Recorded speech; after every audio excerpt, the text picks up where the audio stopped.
22वां अध्याय। आप देखें, अब सब कुछ नया हो गया है और कुछ भी पुराना नहीं रहा।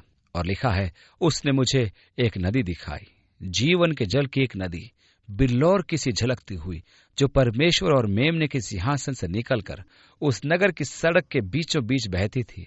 और नदी के इस पार और उस पार जीवन का पेड़ था। उसमें 12 प्रकार के फल लगते थे और वह हर महीने फलता था। यहाँ एक अद्भुत वृक्ष है।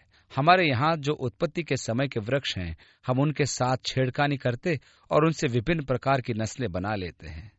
वैज्ञानिकों ने इसराइल में एक टमाटर का पौधा लगाया, जिसको समुद्र के पानी से सींचा जा सकता है। टमाटर खारे नहीं होते। अब वे टमाटर के पौधे को भूमध्य सागर के पानी से सींच रहे हैं और इस प्रकार के बहुत से उत्पत्ति संबंधी कार्य कर रहे हैं। उन्होंने एक और नई खोज की है, और वह बगैर बीज का अंगूर। हम लगातार पेड़ पौधों के तंत्र में गड़बड़ करते जा रहे हैं। जब मैं बच्चा था तो बगीचे में जाया करता था, जहां एक पेड़ था जिसमें नावेल तथा वेलनेशिया दोनों प्रकार के संतरे लगते थे, और हम एक मौसम में नावेल संतरा तथा दूसरे में वेलनेशिया संतरे खाते थे, और उसी बीच अंगूर व नींबू खा सकते थे। आप कुछ ऐसे पेड़ भी खरीद सकते हैं जिसमें नाशपाती और अमरूद दोनों साथ साथ लगते हैं। अद्भुत है ना बात। परमेश्वर के वहां ऐसे पेड़ होंगे जिसमें 12 प्रकार के फल लगेंगे और हर महीने उस पर फल लगेंगे। वह एक स्वच्छ वृक्ष होगा।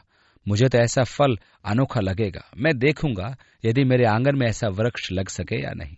दूसरी आयत, उस पेड़ के पत्तों से जाति जाति के लोग चंगे होते थे। आयुर्वेदिक औषधियां।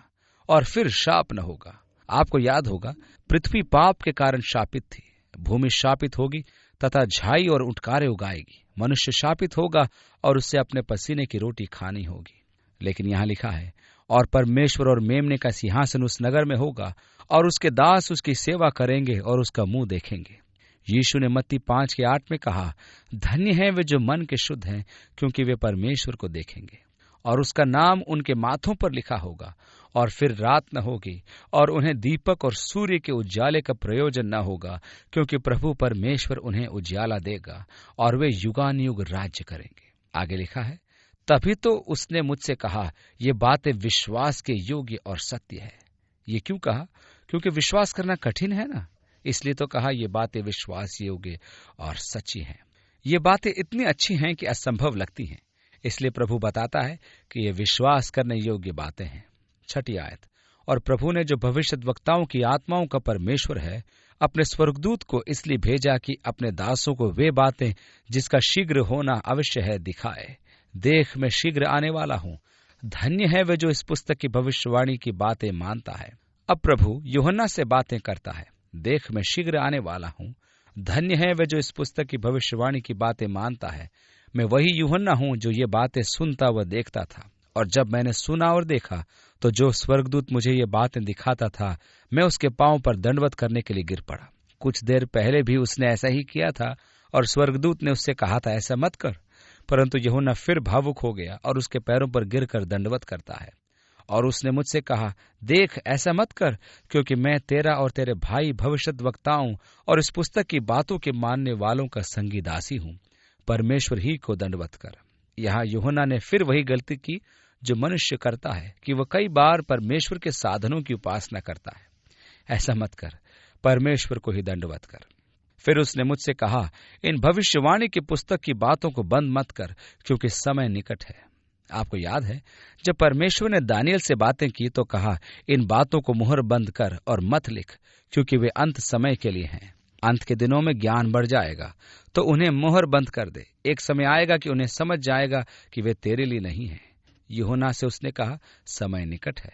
बहुत से लोग प्रकाशित वाक्यों को ऐसे देखते हैं जैसे ये मुहर बंद है, और मानो वे कहते हैं, अरे ये तो मुहरबंद पुस्तक है, आपको उसमें जाना नहीं चाहिए, इसे कोई समझ नहीं सकता। ये इसलिए है कि वे प्रयत्न नहीं करते या उन्होंने अर्थों का आत्मीकरण कर दिया है। यदि आप केवल पढ़ें और जैसी वह है उसे स्वीकारें और न उसमें कुछ जोड़े और न घटाएं, तो आपको कोई समस्या नहीं होगी। ये तो तब होता है जब आप उसकी हर बात का आत्मीकरण करें। जब आप उसके विचित्र अर्थ निकालने लगते हैं, तब समझने के लिए कठिन पुस्तक बन जाएगी। इस पुस्तक की भविष्यवाणियों को मुहरबंद न कर, क्योंकि समय निकट है।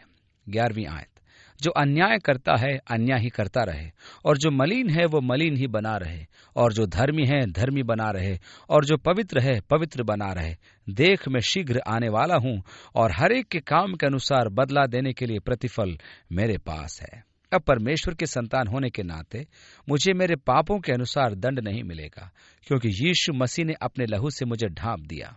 परमेश्वर के संतान होने के नाते परमेश्वर का वरदान अनंत जीवन मेरे लिए है। मैं उसे कमा नहीं सकता और न ही उसके योग्य हूँ। यह परमेश्वर का वरदान है। विश्वास के द्वारा अनुग्रह से ही तुम्हारा उद्धार हुआ है, और ये आपसे नहीं परंतु परमेश्वर का वरदान है, कर्मों से नहीं कि कोई घमंड करे, परंतु परमेश्वर मुझे मेरे कामों के अनुसार प्रतिफल देगा। अब लोग बहुत से काम करते हैं जिनका कोई प्रतिफल न होगा। यदि आपका कार्य बड़े प्रदर्शन के लिए है कि लोगों में आप जाने जाएं और वे कहें, अरे भाई ये तो बड़ा पवित्र है, तो इसका कोई प्रतिफल नहीं है। आप वे काम इसलिए करते हैं कि आप दूसरों के बीच जाने जाएं। इसलिए आप सही समय पर आंखें बंद करना व हाथ जोड़ना जानते हैं, और आप इस प्रकार की बातें करना सीखते हैं जिससे कि धार्मिकता और आत्मिकता आपके अंदर झलके, ताकि आपसे बात करने पर लोग जाने कि आप परमेश्वर की निकटता में चलते हैं। ऐसे काम तो बेकार हैं और उनके लिए कोई प्रतिफल नहीं। यीशु ने कहा, सावधान, अपनी धार्मिकता के काम लोगों को दिखाने के लिए मत करो, नहीं तो अपने स्वर्गीय पिता से कुछ भी फल न पाओगे।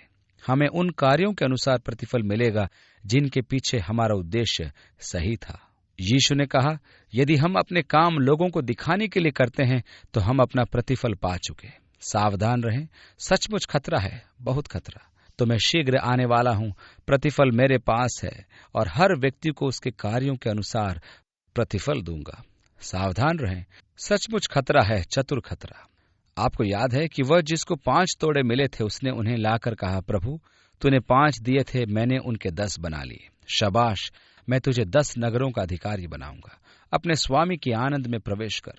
प्रभु तूने मुझे 4 तोड़े दिए, उनका प्रयोग कर, मैंने 8 बना लिए। शाबाश, मैं तुझे 8 नगरों का अधिकारी बनाऊंगा। हे प्रभु, मैं जानता था तू कठोर है, तू जहां बिखेरता नहीं वहां से जमा करता है। मैं जानता था जो धन तूने बांटा उसका लेखा लेगा, तो मैंने वह तोड़ा लेकर दबा दिया, और ये तेरा है प्रभु। मैंने गड्ढा खोद कर कपड़े में लपेट कर उसको रख दिया, ताकि यह सुरक्षित रहे। ले इसे वापस ले ले। यीशु ने कहा, मैं शीघ्र आ रहा हूँ, प्रतिफल मेरे पास है। मैं अल्फा और ओमेगा हूँ, प्रथम व अंतिम। अब पिता परमेश्वर ने ये बातें पहले अध्याय में कही। यहाँ यीशु यूहन्ना से बातें कर रहा है और वही बात कह रहा है। धन्य हैं वे जो अपने वस्त्र धो लेते हैं, क्योंकि उन्हें जीवन के पेड़ के पास आने का अधिकार मिलेगा, और वे फाटकों से होकर नगर में प्रवेश करेंगे। यीशु ने कहा, मैं भेड़शाला का द्वार हूँ। 15वीं आयत यहाँ पर लिखा है, पर कुत्ते और टोन्हे और व्यभिचारी और हत्यारे और मूर्ति पूजक और हर एक झूठ का चाहने वाला और गढ़ने वाला बाहर रहेगा। मुझ यीशु ने अपने स्वर्गदूत को इसलिए भेजा कि तुम्हारे आगे कलीसिया के विषय में इन बातों की गवाही दे। मैं दाऊद का मूल और वंश और भोर का चमकता हुआ तारा हूँ। ये कलीसियाओं के लिए है, परमेश्वर ने उसे कलीसियाओं के लिए भेजा। मैं दाऊद का मूल और वंश और भोर का चमकता हुआ तारा हूँ, और आत्मा और दुल्हन दोनों कहती हैं, आ। परमेश्वर का निमंत्रण कि आप आएं और उसके अनंत राज्य की महिमा में भागी हों, और सुनने वाले भी कहें कि आ, और जो प्यासा हो वो आए, और जो कोई चाहे वो जीवन का जल सेंत मेंत ले। वह खुला है, उपलब्ध है, आप आकर उसमें से लें। 18वीं आयत में लिखा है, मैं हरेक को जो इस पुस्तक की भविष्यवाणी की बातें सुनता है गवाही देता हूँ कि यदि कोई मनुष्य इन बातों में कुछ बढ़ाए तो परमेश्वर उन विपत्तियों को जो इस पुस्तक में लिखी हैं उस पर बढ़ाएगा, और यदि कोई इस भविष्यवाणी की पुस्तक की बातों में से कुछ निकाल डाले तो परमेश्वर उस जीवन के पेड़ और पवित्र नगर में से जिसकी चर्चा इस पुस्तक में है उसका भाग निकाल देगा। मैं नहीं सोचता कि ऐसी चेतावनी पाकर कोई व्यक्ति प्रकाशित वाक्य के साथ ऐसी गड़बड़ी कर सकता है या उसमें से कुछ घटाए या बढ़ाए। मैं इसकी कल्पना भी नहीं कर सकता। इसलिए मैं इस पुस्तक को शाब्दिक रूप से लेता हूँ। चाहे सब कुछ मेरी समझ में आए या न आए, मैं इसको शाब्दिक रूप में लेता हूँ, क्योंकि मैं इसमें कुछ जोड़ने या घटाने का दोषी न ठहरूं। मैं अपनी शाब्दिक व्याख्या में गलत होने को तैयार हूँ, न कि गलत व्याख्या करके पुस्तक में आत्मिकता को जोड़ूं या उसमें से कम करूं। दूसरे शब्दों में, इस पुस्तक से छेड़छाड़ नहीं करनी चाहिए। केवल विश्वास करना है तथा व्यवहार में लाना है। धन्य हैं वे जो इसको पढ़ते, सुनते और इस भविष्यवाणी पर चलते हैं और अपने जीवन में व्यवहार में लाते हैं। ये इसलिए है कि मैं इसे पढ़ूं, सुनूं व व्यवहार में लाऊं, न कि उस पर कोई तर्क या झगड़ा करूं। 20वीं आयत। जो इन बातों की गवाही देता है वो यह कहता है, हाँ मैं शीघ्र आने वाला हूं। आमीन। हे प्रभु यीशु आ। आज से लगभग 2000 वर्ष पहले यीशु ने कहा था, देखो मैं शीघ्र आता हूं। पतरस ने कहा, अंतिम दिनों में ठट्ठा करने वाले उठेंगे और कहेंगे, उसके आने की प्रतिज्ञा कहाँ रही? जब से हमारे पिता सोए हैं सब कुछ ऐसा ही चलता आया है जैसा आदि में था। देखो परमेश्वर ने प्रतिज्ञा पूरी नहीं की। वो प्रतिज्ञा कहाँ है? ये तो सब ऐसे ही चलता है और चलता रहेगा। इतिहास में कुछ रुकावट होने वाला नहीं, ऐसे लोग कहेंगे। परंतु पतरस ने कहा, परमेश्वर अपनी प्रतिज्ञा पूरी करने में देर नहीं करता। परंतु परमेश्वर की दृष्टि में एक दिन 1000 वर्ष के और 1000 वर्ष एक दिन के बराबर है। हम कहते हैं कि लगभग 2000 वर्ष हो गए। प्रभु कहता है, ये तो बस 2 दिन हुए हैं। हाँ, वह शीघ्र आने वाला है। वो हमारे लिए कितना शीघ्र आ रहा है हम नहीं जानते। मेरा विश्वास है कि मसीह के आगमन का समय अति निकट है। होशे में एक चिन्ह है कि 2 दिन के लिए इस्राएल मरेगा, परंतु तीसरे दिन परमेश्वर उसमें प्राण डालेगा और वे उसके सामने होंगे। फिर 1000 वर्ष एक दिन और एक दिन 1000 वर्ष के बराबर। 2000 वर्षों तक इस्राएल मृतक समान था, परंतु अब उनमें जान पड़ गई है। होशे की भविष्यवाणी पूरी हुई है। तो मेरा विश्वास है कि प्रभु का दिन निकट है। और यूहन्ना के साथ मैं भी कहूंगा, आमीन। प्रभु यीशु आ। ओह, मेरा दिल प्रभु के आगमन के लिए कितना व्याकुल है कि वह अपने राज्य की स्थापना करे। मेरी उस नए संसार को, यीशु के साथ नए युग को देखने की बहुत अधिक लालसा है, जब वो राजा वो प्रभु के रूप में राज्य करेगा। 21वीं आयत। प्रभु यीशु का अनुग्रह पवित्र लोगों के साथ रहे। आमीन। ये अति सुंदर वचन है। पुस्तक का अंत करने का कितना महिमामय तरीका। परमेश्वर और प्रभु यीशु मसीह का अनुग्रह आप पर हो, वह सबके साथ हो। आइए हम प्रार्थना करें। प्रभु, तेरे अनुग्रह के लिए हम तेरा धन्यवाद करते हैं कि उस अनुग्रह के द्वारा ही हम ज्योति में संतों के साथ महिमापूर्ण मिरास में शामिल होंगे। प्रभु, तेरा धन्यवाद हो कि तूने हमें अंधियारे के अधिकार से बचाया, हमारे हृदय से विद्रोह को दूर किया और हमें प्रेम का हृदय दिया है। तूने हमें समर्पण का हृदय, विश्वास का हृदय दिया है। प्रभु, हम तेरी सेवा करना चाहते हैं क्योंकि हम तुझसे प्रेम रखते हैं। उस आशा के लिए जो तूने हमें दी है, उस नए संसार की, नए युग की, जहां धार्मिकता का राज्य होगा और यीशु राज्य करेगा, जहां सूर्य की दौड़ पूरी हो चुकेगी। प्रभु, हम तेरा धन्यवाद करते हैं। प्रभु यीशु शीघ्र आ। आमीन। उसके वचन के लिए प्रभु की स्तुति हो। वो हमारे पांव के लिए दीपक और हमारे मार्ग के लिए ज्योति है। वो हमारे जीवनों के लिए पाप से दूर रखने की शक्ति है। उसका वचन जीवनदायी है। हम परमेश्वर के वचन के प्रकाश में चले। परमेश्वर आपके साथ हो और आपको आशीष दे और वो आपके हृदय तैयार करे।